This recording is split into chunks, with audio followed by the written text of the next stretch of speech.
When you think about the Vietnam War, your mind probably goes to the battles, the soldiers, the helicopters.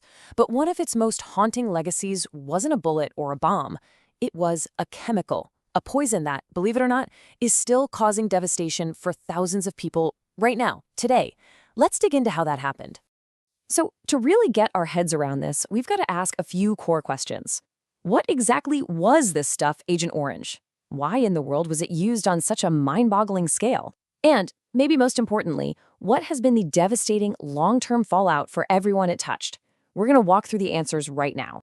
Okay, so this whole story kicks off with a U.S. military operation that had a pretty unassuming name, Operation Ranch Hand. But this was the program that rolled out a brand new kind of weapon, one made not of explosives, but of pure chemistry. At its core, Agent Orange was just a really powerful weed killer, an herbicide. Its purpose was to literally strip the jungle of its leaves and kill off crops, basically taking away the enemy's hiding places and their food. But hidden inside it was an incredibly toxic component called dioxin. And here's the kicker. This wasn't some unknown risk. It was already known, even back then, that dioxin could cause serious health problems. Now, while Agent Orange is the one we all remember, it didn't act alone. Nope, it was part of a whole family of herbicides, sometimes called the rainbow herbicides. You had Agent Pink, Agent Green, you name it. They all had the same basic job, but Agent Orange was by far the most widely used of this toxic cocktail. The sheer scale of Operation Ranch Hand is, well, it's almost impossible to comprehend. Over about a decade, the U.S. military sprayed over 20 million gallons of these chemicals across Vietnam, Cambodia, and Laos. 20 million gallons. And get this, out of that massive 20 million gallon total, Agent Orange alone made up more than 13 million of it. That's almost 2/3 of the entire program. It's no wonder its name is the one that's gone down in history. So where did all that poison go? On the ground. It trenched 4.5 million acres of land in Vietnam alone. To put that in perspective, that's an area roughly the size of the entire state of New Jersey. But this was never just an attack on the land. It was an attack on the people living on it, and that led to an absolutely devastating human cost. Because this was so much more than an environmental disaster. Those chemicals soaked into the soil, they got into the water supply, and eventually they got into the people.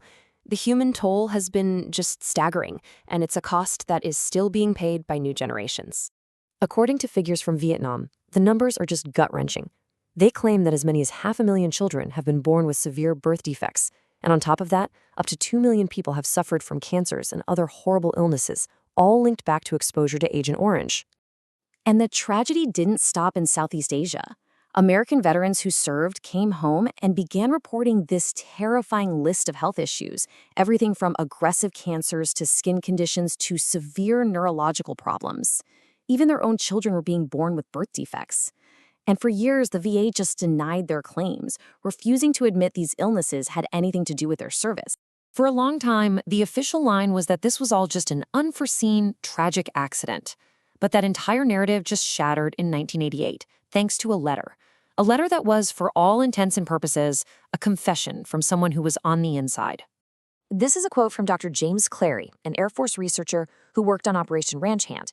He wrote, "Clear as day, we were aware of the potential for damage due to dioxin." Let that sink in. They knew. But, he says, because it was going to be used on the enemy, they just weren't that worried about it. The fatal mistake, the blind spot, was that it never even occurred to them that their own soldiers would get poisoned too. That admission really blew the lid off things. And, along with all the pressure from sick veterans, it kicked off a huge, complicated legal battle.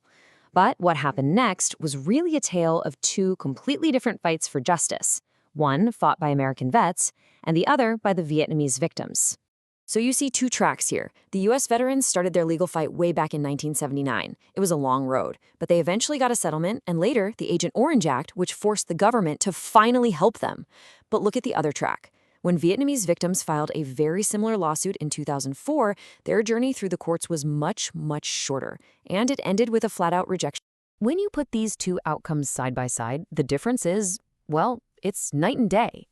American veterans got a settlement that grew to $240 million with interest, plus official government recognition.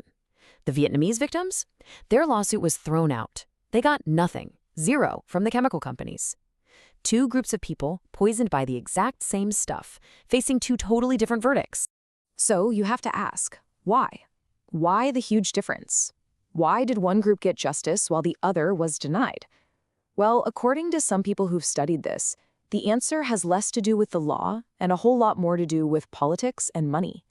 The author Fred Wilcox puts forward this really powerful argument. He says that if the US government were to compensate the Vietnamese victims, it would basically be admitting that it committed war crimes. And an admission like that, it would open the floodgates to lawsuits that could cost billions upon billions of dollars. From this point of view, the court's decision wasn't just a legal ruling, it was a financial firewall. And behind all this legal talk and these political calculations, there's just this immense human tragedy. It's a tragedy for the veterans who had to fight their own country for decades just to be heard. It's a tragedy for the countless Vietnamese people who died without anyone taking responsibility.